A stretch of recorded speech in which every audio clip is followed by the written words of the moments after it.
10 नवंबर को Philadelphia orchestra के दौराए चीन की 50वीं सालगिरह की याद में एक concert national centre for performing arts में पेश किया गया।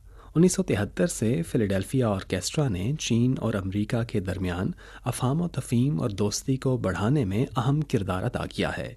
ये दौरा फिलाडेल्फिया ऑर्केस्ट्रा और चीनी अवाम के दरमियान निस्फ सदी पर मुहित मौसीकी पर मबनी दोस्ती का तसलसल है।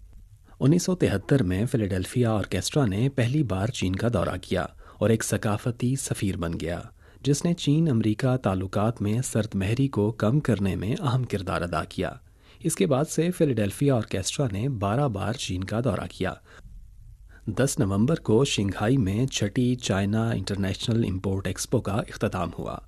आलमी सतह पर एक बैनुल-अक़वामी अवामी भलाई के तौर पर CIIE पूरी दुनिया की कंपनियों को चीन की तरक्की के मुनाफे को बांटने के वसी